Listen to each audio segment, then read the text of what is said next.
I'm at Sudeley Castle in Gloucestershire. There are two Roman villas nearby, and there was a bit of Civil War action here. But I came here.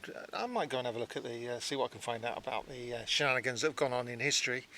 But I'm really came here to have a look at the Mosaic, which came down from Spoonley Wood, which is about 2 miles from here.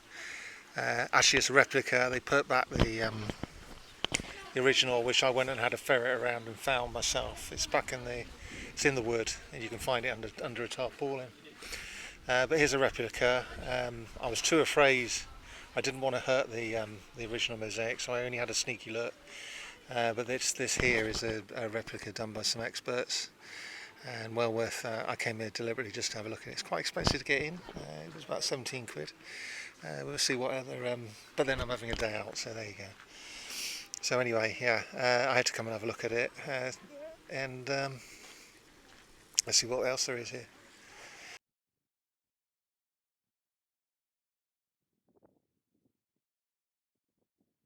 To the left of me,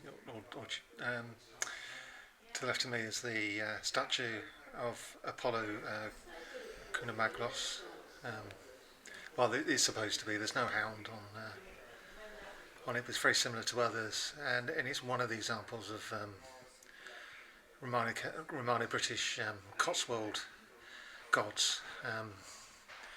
So in the Cotswolds, there's a temple at Nettleton, which had an altar dedicated to Apollo Cunomaglos, and well, we didn't know what it looked like. And this is up here in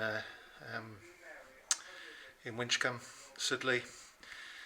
Here is a statue of him, and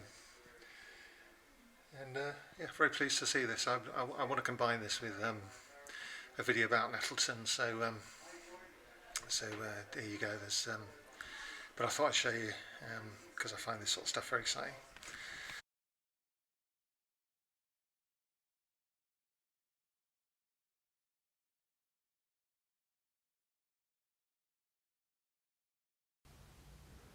There's quite a nice collection of memorabilia about the English Civil War. Just had a picture of Sir William Waller, and that's King Charles visiting this castle. And this here is a bust of Oliver Cromwell, and a painting of King Charles I. It's one of my favourite periods. There's others covered by here, but it's well worth having a look in their collection.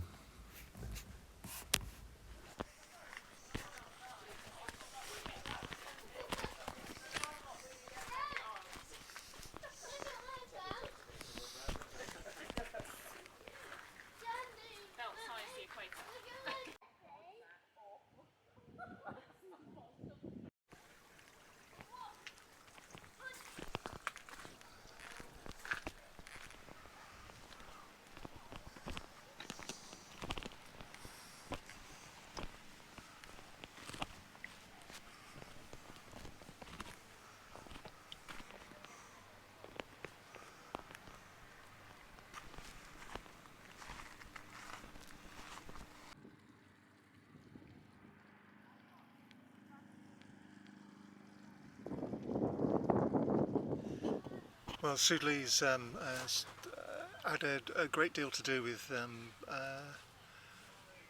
various revolutions that have taken place in England. All the shenanigans to do with there's some evidence that suggests it had something to do with the dissolution of the monasteries. That Thomas Cromwell was staying at Winchester Abbey, and the King was staying here when that decision was made, Henry VIII. And there's also connections with people like Catherine Parr and the Boleyns. It also has a role to play with the English Civil War. The role of Sudeley in the English Civil War is well, the English Civil War is of great interest to me because it's It's a turning point, not just in British history, but possibly world history as well. It's the point at which we commit regicide. That one half of the country turns against the other in the name of reform. Unfortunately, it was well, not necessarily. Unfortunately, it was a coalition. The Parliament's against the king. It was a coalition of values trying to reform the church, trying to reform land, trying to reform Parliament, trying to reform, well, in some cases, seeking a republic, which it did, not a particularly good one, but it was there. So it was. So yes, there was a short-lived republic, the English Commonwealth, and now it's no. Obviously, they banned Christmas and various other things that the common people really enjoyed.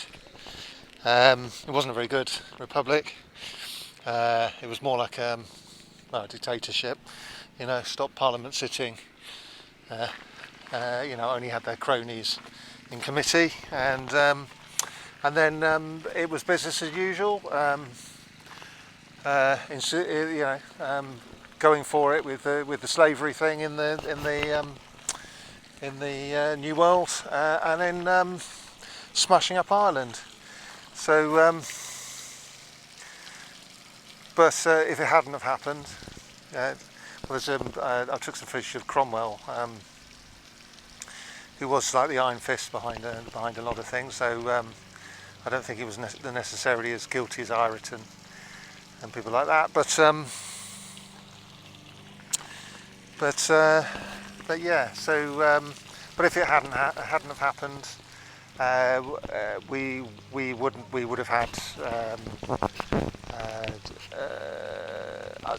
unelected, even more sovereign privileges than we have today. There are some sovereign privileges which we've seen in the Guardian, which still exist today, but it would have been even more. We were one of the first countries in Europe, I think the first country in Europe to have a revolution like that, and it had effects that reverberated even today.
Well, that's it. I've just been through the private area, and there was no photography allowed, not even videography, and which is a shame because there's some stuff on John Locke and Henry Ireton and General Lambert and so on, all the anti-heroes of the English Revolution. Or in the case of John Locke, a philosopher just after it. And anyway, so that's me done. I hope you enjoyed it, and I look forward to seeing you on the next one. Ta-da for now.